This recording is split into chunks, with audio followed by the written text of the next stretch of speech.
언제나 필승! 네, 반갑습니다. 필승입니다. 테슬라의 약진이 굉장히 눈에 부십니다. 2분기의 실적 역시나 시장에서 예측했던 것보다 훨씬 더 잘 나올 것이라는 그러한 의견이 점차 많아지고 있는데요. 사실 테슬라의 1분기, 2분기, 더 나아가서 올해, 내년 실적은 저에게는 그다지 중요하진 않습니다. 오히려 실적이 안 나와서 주가가 한 번 더 하락해준다면은 저는 조금 더 담을 생각이 있고요. 그런 이유에 대해서 하나 둘 살펴보고자 합니다. 먼저 이 테슬라 같은 경우는 이미 전 세계 자동차 회사들이 다 합쳐도 따라잡지 못할 그런 데이터를 쌓고 있습니다. 또한 테슬라의 딥러닝에 대해서는 다른 회사와는 전혀 비교할 수 없을 정도로 굉장히 고도화되어 있죠. 일단 우리는 이러한 것을 볼 때 이 자율주행이 성공하느냐 혹은 성공하지 못하느냐 혹은 자율주행 시장에서 어떠한 위치를 차지할 것이냐를 가장 간단하게 보는 것은 데이터의 양입니다. 그러니까 테슬라 같은 경우는 이제 매달 수십만 명, 수백만 명이 테슬라를 운영을 하면서 그 데이터들이 테슬라로부터 혹은 테슬라에 전송이 되는 것이죠. 그리고 이 데이터가 전송된 것이 굉장히 효과적으로 라벨링이 되는 것이고, 이 라벨링이 된 데이터를 통해서 테슬라의 딥마인드, 그러니까 딥러닝은 자기 주도 학습을 하는 것입니다. 이것은 그 어떤 회사도, 어떤 자동차 회사도 테슬라를 이길 수 없으며, 지금까지 보고 있는 그런 정보들을 봤을 때에는 절반에도 미치지 못한다라고 생각을 하고 있습니다.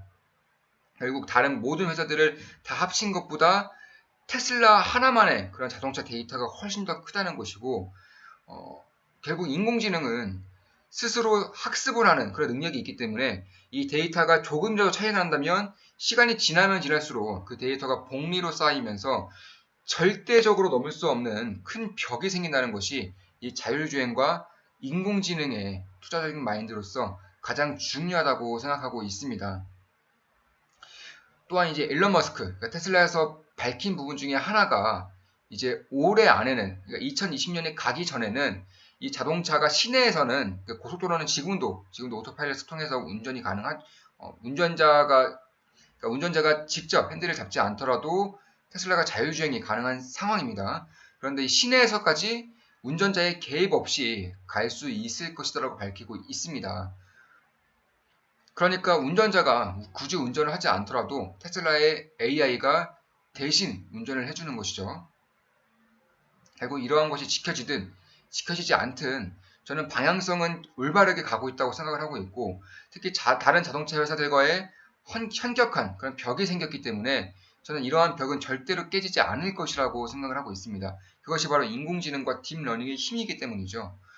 그래서 이 테슬라가 가장 이제 뛰어난 중 하나가 이 전기차 부분도 있지만, 자율주행 쪽에서는 이제 사람들의 행동 혹은 사람들의 수 혹은 신호 등 여러의 신호, 아니면은 온도, 환경, 계절, 이러한 동작 하나하나, 행위 하나하나가 테슬라의 차량 한 대당 8대 정도의 카메라가 있다고 합니다. 테슬라의 8대 카메라에 담기고 있는 것이고, 이것이 강력한 지도 학습을 통해서, 그러니까 자기주도 학습을 통해서 딥러닝이 되고 있는 것이죠.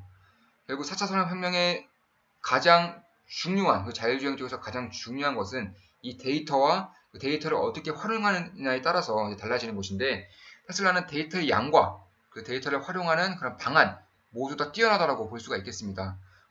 최근 들어 실제로 딥마인드에서 이제 인공지능 쪽에 이제 딥마인드에서 연구 결과를 하나 냈는데, 이 테슬라의 자기 지도 학습이 지금까지 라벨링이 되어 있는 데이터만 가지고 봤을 때, 라벨링의 데이터만을 가지고 인공지능, 그러니까 딥러닝을 하는 그런 방법과 테슬라의 자기지도 학습을 통해서 딥러닝을 하는 방법을 비교했을 때, 이 테슬라의 자기지도 학습이 2배 이상의 데이터 효율을 나타난다라고 연구 결과를 밝혔습니다.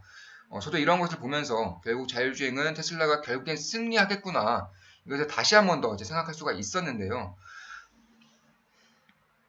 결국 테슬라 같은 경우는 이 똑같은 데이터를 가지고도 조금 더 빨리 그리고 많은 양을 배울 수가 있는 그런 시스템을 이미 마련을 했다는 것이죠.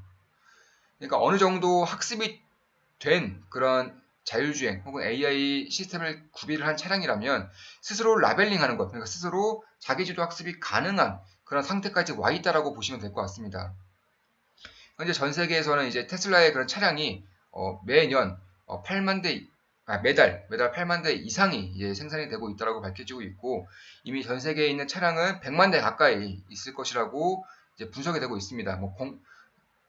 공식적으로는 75만 대 정도 있다라고 밝혀지고 있지만 결국 올해가 갈 때는 100만 대 이상의 차량이 결국 이 전 세계를 누비할 것이고요. 이러한 상황에서 데이터는 다른 자동차 살리가는 비교도 안 되게 빠르게 모일 것입니다. 그리고 테슬라 같은 경우는 라이다가 없는 것은 이미 다 알고 계실 것이고 저도 여러 번 분석을 해드렸습니다. 이 차량의 부품 중에서 배터리 다음으로 비싸다고 평가되는 것이 현재로서는 이 통신 부분과 라이다인데 이 라이다를 달지 않음으로써 차량을 훨씬 더 저렴하게 생산할 수가 있는 것이고요.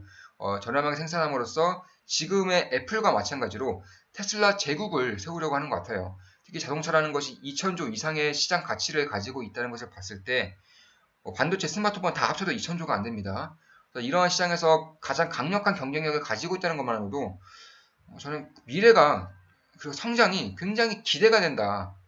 결국 업그레이드된 인공지능은 다시 한 번 더 업그레이드 시킬 것이고 그러한 소프트웨어를 따로 판매를 할 수 있을 정도의 기술력이 지금 갖춰지고 있기 때문에 테슬라가 설명하는 이런 확장성이라는 것이 점차 사람들의 삶으로 다가오고 있다. 이렇게 보시면 될 것 같아요. 그러니까 선순환이 계속 불러일으키는 거죠. 그래서 이러한 데이터를 통해서 그리고 데이터가 어떻게 활용되느냐에 따라서 이 테슬라의 힘이 점차 강해지고 있는 것은 맞는 것 같습니다. 지금까지 테슬라에 대한 분석을 여러 번 해드리고 있고 오늘도 이렇게 해드리는 이유는 결국 반드시 주목해야 되는 그런 제국을 영위시킬 수 있는 그런 거대한 기업 중에 하나이기 때문입니다. 만약에 이번에 코비드19 사태로 인해서 다시 한 번 더 큰 조정이 와준다면은 저는 지속적으로 더 담을 생각입니다. 물론 어디까지 담을지 그리고 어느 가격대에서 담을지는 전에 이제 말씀을 드렸던 분석해드렸던 영상에서 다 해드렸기 때문에 이번 영상에서는 좀 생략하겠습니다. 앞으로도 좋은 분석, 좋은 기업 분석으로 찾아뵙겠습니다. 다들 아시죠? 좋아요, 댓글, 구독, 족댓구 주시면 감사하겠습니다. 필승이었습니다. 필승!